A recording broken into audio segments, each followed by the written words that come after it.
नमस्कार।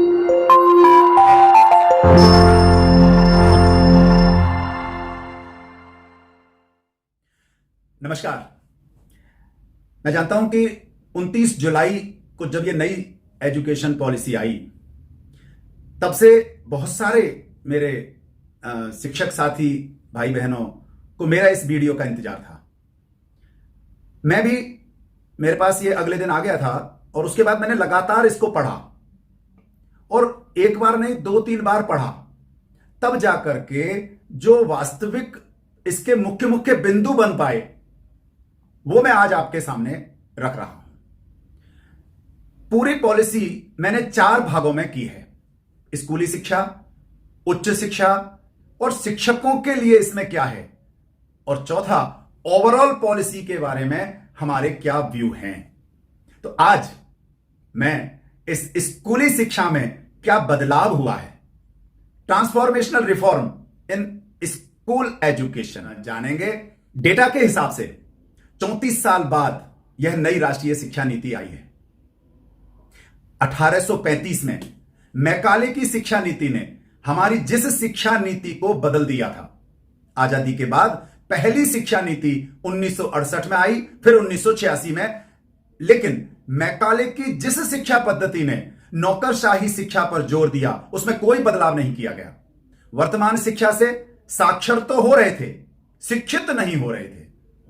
वर्तमान में हमारे एजुकेशन सिस्टम में डॉक्टर, इंजीनियर बनने की एक होड़ तो लगी हुई थी। पढ़ाई, जिसे कि हम शिक्षा कह रहे थे, इससे पैसा कमाया जा सके ऐसा सोच करके पढ़ा जा रहा था। मूल्यों के अभाव में, भारतीय सांस्कृतिक और परंपराओं के अभाव में जब यह शिक्षा हुई तो आज जितने भी बड़े क्राइम हुए उन सब में पढ़े लिखों का हाथ ही ज्यादा नजर आ रहा है। प्रत्येक देश अपनी परंपरा, अपनी सांस्कृतिक मूल्यों को देखते हुए, अपने देश की आवश्यकताओं को देखते हुए एजुकेशन सिस्टम बनाता है, जो वर्तमान और भविष्य की चुनौतियों का सामना करने के लिए देश के युवाओं को नैतिक, सामाजिक और भावनात्मक स्तर पर तैयार कर सके। इसके लिए 2015 में TSR सुब्रमण्यम कमेटी बनी, जिसकी रिपोर्ट के आधार पर नीति के निर्माण करने के लिए जून 2017 में इसरो के पूर्व अध्यक्ष डॉक्टर के कस्तूरीरंगन की अध्यक्षता में एक और समिति का गठन किया गया, जिसने मई 2019 में राष्ट्रीय शिक्षा नीति का एक मसौदा प्रस्तुत किया था। इस ड्राफ्ट पर आम से खास सभी से सुझाव मांगे, जिसमें विद्यार्थी, शिक्षक, अभिभावक और बड़े बड़े शिक्षाविद, विशेषज्ञों, NGOs जो भी इसमें हो सकते थे, शिक्षा मंत्रियों, सभी राज्यों के मुख्यमंत्रियों, सभी दलों के नेताओं, सभी इसमें शामिल हुए और 2 लाख से अधिक सुझाव इस पर आए, जिसके आधार पर यह नीति तैयार की गई। इस नीति की अधिकांश बातें 2021-22 से निश्चित तौर पर शुरू हो जाएंगी। वैसे तो इस शिक्षा नीति में स्कूल शिक्षा से लेकर उच्च शिक्षा तक बहुत बड़े बड़े बदलाव किए गए हैं।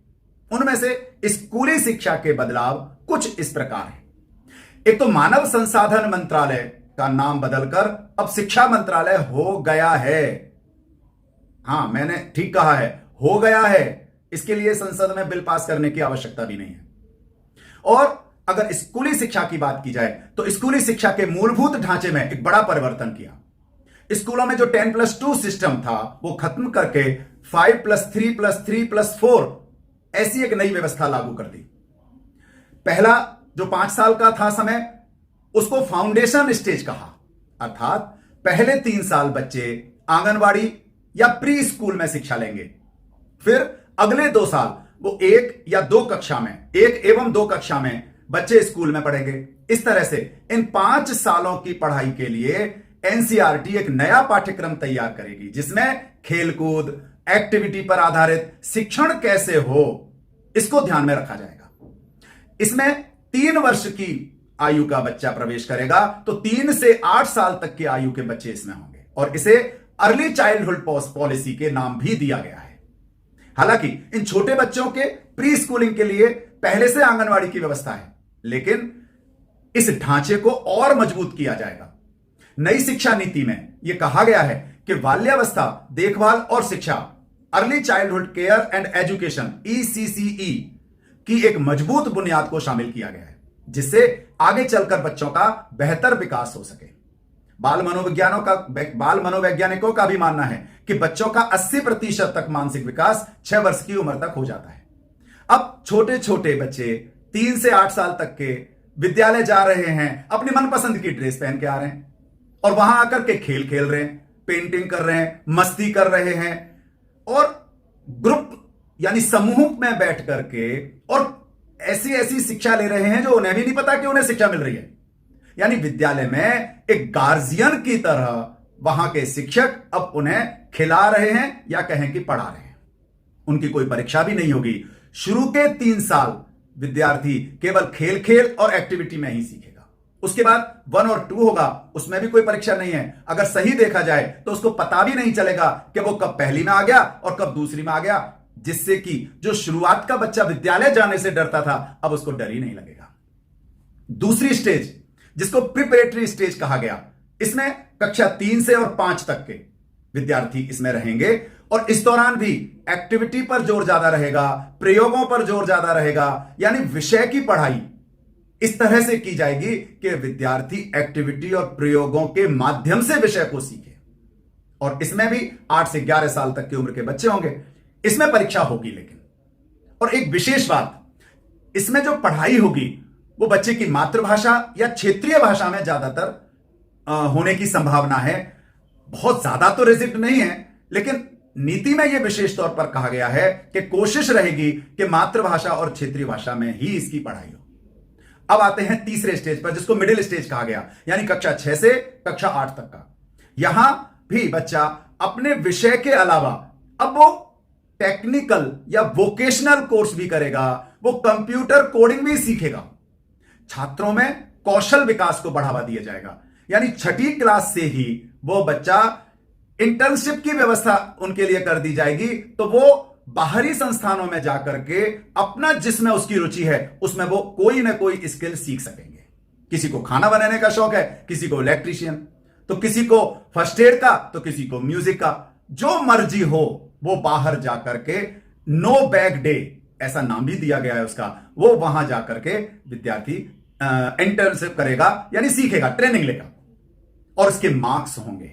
यहां नौकरी के लिए नहीं, नॉलेज के लिए बच्चा जानेगा और इसके बदले में नंबर भी मिलेंगे तो बच्चा भी खुश। इसके बाद जो बड़ा बदलाव हुआ है वो 4थी स्टेज में हुआ है, जिसको सेकेंडरी स्टेज कहा गया है। 9वीं से 12वीं तक 4 साल को एक पैकेज माना है। इसमें 2 भारतीय भाषाओं के साथ 1 विदेशी भाषा हो सकती है। नई शिक्षा नीति में मल्टीपल डिसिप्लिनरी एजुकेशन की बात कही गई है। इसका मतलब है कोई भी छात्र विज्ञान के साथ अगर कला या कॉमर्स के विषय लेना चाहता है तो ले सकता है। इसमें एक स्ट्रीम जो वो मुख्य रखना चाहता है उसको मेजर कह दिया, कोई और लेना चाहता है उसको माइनर कह दिया, लेकिन मुख्य रूप से विद्यार्थी फिजिक्स के साथ ज्योग्राफी ले सकता है। इधर कॉमर्स अकाउंट्स है, उसके साथ केमिस्ट्री ले ली। यानी कई छात्र ऐसे होते हैं जो विज्ञान विषयों की रुचि के साथ साथ संगीत और कला में भी, कोई आर्ट में, पेंटिंग में, इसमें भी रुचि रखते हैं। उनके लिए वह बहुत अधिक फायदेमंद रहेगा। इसमें क्रिटिकल थिंकिंग पर भी बहुत ज्यादा ध्यान दिया जाएगा। तो इससे क्या होगा, छात्रों में विश्लेषण क्षमता बढ़ेगी और बड़े लक्ष्य की ओर विद्यार्थी प्रेरित होगा। स्कूली शिक्षा में एक और अहम बदलाव किया गया है और वह है कि जो प्राइमरी एजुकेशन होगी, यानी कक्षा 3 से जो बच्चा पढ़ेगा वो अपनी मातृभाषा में पढ़ेगा। और ये बड़े बड़े मनोवैज्ञानिक भी यही बात कहते हैं कि जितना बढ़िया विद्यार्थी अपनी भाषा में सीख सकता है, अपनी भाषा दोनों हो सकती हैं, घर में बोले जाने वाली भाषा या उस क्षेत्र की भाषा, तो वह ज्यादा अच्छा सीखता है। और उसी में एजुकेशन केवल दूसरी तक रखने के बजाय 5वीं तक भी रहेगी और अगर संभव हुआ तो 8वीं तक भी उसको रखने की योजना इस नई नीति में चल रही है। बहुत सारे लोगों के मन में प्रश्न भी आ रहे हैं कि जी अंग्रेजी का क्या होगा। तो निश्चित तौर पर अगर विद्यार्थी शुरू में पढ़ाई में एंजॉय कर रहा है, वो लर्निंग उसकी हो रही है, तो वह सब कुछ सीख लेगा। लेकिन शुरू में ही अगर उसे डर लग गया तो वह कुछ भी नहीं कर पाता, जिसका कि आज प्रत्यक्ष उदाहरण हमारे सामने बहुत सारे हैं। एक बड़ा सुधार बोर्ड परीक्षा के बदलाव में भी आया है। ज्यादा नंबर लाने की होड़ में आज छात्रों का ध्यान रटने पर हो गया है। पूरे साल की पढ़ाई का निर्णय वो 3 घंटे का पेपर दे देता है। तो वर्तमान परीक्षा में छात्रों की योग्यताओं और क्षमताओं का सही आकलन हो ही नहीं पा रहा है। इसलिए इसके स्वरूप को बदलने की कई वर्षों से लगातार डिमांड कर रहे थे, जो इस शिक्षा नीति में सामने आ गई है। 10वीं और 12वीं के बोर्ड की परीक्षाओं भी आसान करने का एक ऐलान हो गया है, यानी परीक्षा 2 बार कराना, यानी सेमेस्टर सिस्टम हो गया। इसमें भी वो अपना इंप्रूवमेंट भी कर सकता है। अगर कोई एक परीक्षा ठीक नहीं हुई है तो उसमें दोबारा भी दे सकता है। अब पेपर वस्तुनिष्ठ भी होंगे, यानी ऑब्जेक्टिव भी होंगे, और डिस्क्राइप्टिव भी होंगे, व्याख्यात्मक भी होंगे। विद्यार्थियों की वास्तविक क्षमताओं और योग्यताओं को ध्यान में रखा जाएगा। छात्रों द्वारा रटे हुए सवालों पर बोर्ड की परीक्षा का दारोमदार अब नहीं रहेगा। नीति में कहा गया है, बोर्ड वालों को भी निर्देश दिए गए हैं कि इसमें व्यवहार के हिसाब से मॉडल तैयार करें, चाहे वो सेमेस्टर सिस्टम हो, मॉड्यूलर सिस्टम हो, यानी जो भी हो।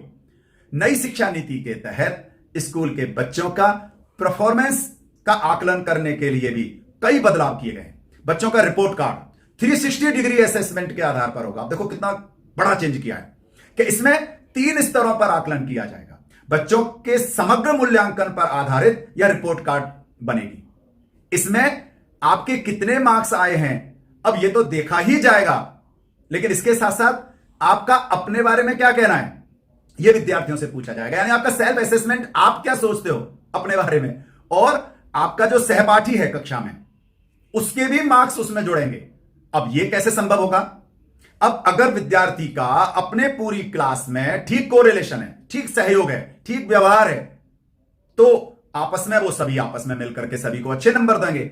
यानी इसके माध्यम से आपस में प्रेम, प्यार, सहयोग की भावना बढ़े और इसके नंबर होंगे। और तीसरा, शिक्षक के पर रख दिया कि शिक्षक पूरे वर्ष उस विद्यार्थी के हिसाब से क्या मेन शिक्षक का जजमेंट रहा है, क्या सोचता है शिक्षक उसके बारे में, तो शिक्षक के भी उसमें मार्क्स हो गए। इस तरह से हर कक्षा में जीवन कौशल परखने पर जोर होगा, ताकि वह बच्चा जब 12वीं कक्षा से निकले तो उसके पास उसका पूरा पोर्टफोलियो हो।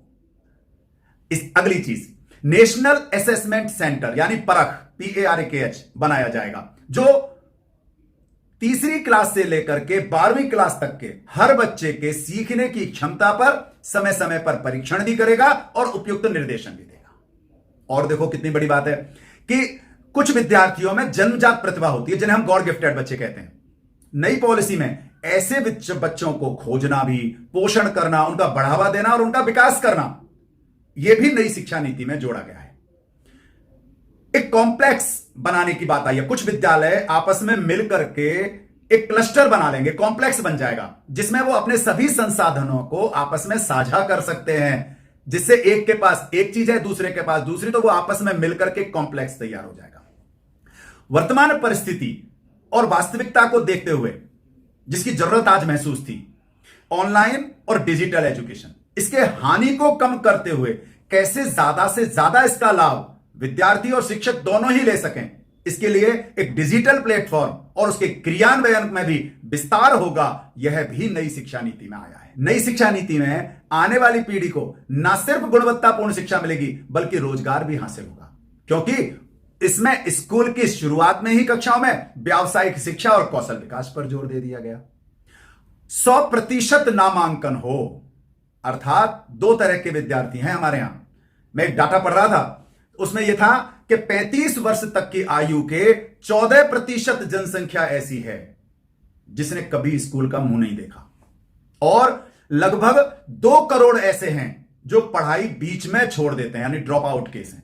तो इन सबको जोड़ने की, यानी हमारे यहां पर 100% साक्षरता हो, तो 2030 तक इसका भी लक्ष्य लेकर के यह हमारी राष्ट्रीय शिक्षा नीति बनी है।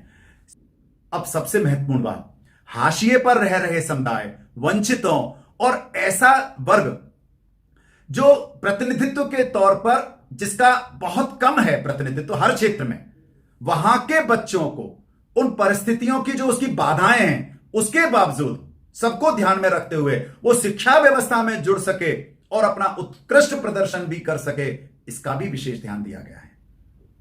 ऑनलाइन कोर्स का बहुत ज्यादा चल ही रहा है, तो हिंदी और अंग्रेजी सहित 8 ऐसी क्षेत्रीय भाषाएं भी चुनी हैं जिनका ई कोर्स भी कराया जाएगा। और हमारे यहां पर दिव्यांगों की अभी तक हो तो रही है पढ़ाई, लेकिन उतने अच्छे ढंग से वो बच्चे नॉर्मल स्कूलों में नहीं घुल मिल पा रहे हैं। इसकी भी तकनीकी बढ़ाने पर जोर दिया जाएगा। ये नई शिक्षा नीति में इसके लिए भी विशेष ध्यान दिया गया है। इस लड़कियों की शिक्षा के लिए भी दूरस्थ क्षेत्रों में ऐसे ऐसे वर्ग जो लड़कियां पढ़ नहीं पाती हैं, या कस्तूरबा गांधी के नाम से जो विद्यालय चल रहे हैं, उनको अपग्रेड भी करने की योजना है। इसके अलावा जो प्राइवेट विद्यालय हैं उन पर फीस निर्धारण करने का भी इसमें विशेष प्रोविजन किया गया है। यानी प्राइवेट स्कूलों की एक कैटेगरी बना देंगे जिसमें कैटेगरी वाइज एमआरपी निश्चित हो जाएगी। सामानों पर होती है ना एमआरपी, ऐसे एमआरपी निश्चित हो जाएगी, यानी इससे ज्यादा फीस नहीं ले सकते, कम उनकी मर्जी है जितना भी ले लें। आरटीई शिक्षा का अधिकार, इसका दायरा बढ़ गया। पहले 6 से 14 साल तक के बच्चों के लिए था केवल, अब चूंकि एजुकेशन में 3 साल का बच्चा जुड़ गया और 15 साल एजुकेशन में रहेगा तो 18 साल का हो गया, तो 3 साल से 18 साल तक के बच्चे अब आरटीई के अंडर में आ गए। क्या इस शिक्षा नीति में सभी कुछ लिखा हुआ लागू हो जाएगा? क्या सरकार शिक्षा को इतना महत्व दे पाएगी कि जीडीपी का 6% जो खर्च करने की बात नीति में है वो करेगी? राज्य सरकारें इसको जमीन पर कितना उतार पाएंगी? क्योंकि स्कूली शिक्षा राज्य का विषय है और केंद्र को इस शिक्षा नीति को सफल बनाने के लिए राज्य सरकारों से भी प्रॉपर कोरिलेशन बनाना पड़ेगा, समन्वय बनाना पड़ेगा। जमीन पर कैसे उतारा जाएगा, ये कुछ प्रश्न अभी भविष्य के गर्त में है। लेकिन राष्ट्रीय शिक्षा नीति 21वीं सदी के भारत के फाउंडेशन को तैयार करने वाली है। भारत के युवाओं को जिस तरह की शिक्षा की जरूरत है, जिस स्किल की जरूरत है, इस नीति में इस पर विशेष फोकस किया गया है। भारत को ताकतवर बनाने के लिए, विकास की नई ऊंचाई पर पहुंचाने के लिए नीति में यह बताया है कि हमारे विद्यार्थी ग्लोबल सिटीजन बने, अर्थात नवीनतम शोध पर ध्यान देते हुए विश्व के धरातल पर हमारा युवा आज अपनी पहचान बना सके, लेकिन अपनी जड़ों को ध्यान में रखते हुए, अर्थात भारतीय मूल्यों को ध्यान में रखकर। इस शिक्षा नीति में स्कूल से डर के बजाय स्कूल से लगाव हो, इस पर विशेष ध्यान दिया गया है। शिक्षा का जो वास्तविक उद्देश्य है वह इस शिक्षा नीति में नजर आ रहा है। वर्तमान में तेजी से बदलते समय और जरूरत के हिसाब से हमारा विद्यार्थी चाहे नर्सरी में हो या कॉलेज में वैज्ञानिक तरीके से पढ़ेगा और राष्ट्र निर्माण में अपनी भूमिका सही रूप से निभा पाएगा। अगर मेरी भाषा में कहूं तो मैं आंख बंद करके अगर कल्पना करूं कि हमारे देश की शिक्षा नीति कैसी हो, तो जितने भी मैक्सिमम बिंदु मैं रख सकता हूं वो सारे बिंदु कहीं ना कहीं इस शिक्षा नीति में आ गए। तो इसमें एक शिक्षक के नाते, एक छात्र के नाते और एक अभिभावक के नाते, एक नागरिक के नाते मेरी क्या भूमिका है ये मुझे तय करना है। हम सब मिलकर के इस नीति को जरूर जानें और अपने इस भारत को विश्व गुरु बनाने में मैं क्या कर सकता हूं, यह अगर हमने सोच रखी तो निश्चित तौर पर इस पॉलिसी में सभी का सम्मान होगा, राष्ट्र का सम्मान होगा। धन्यवाद।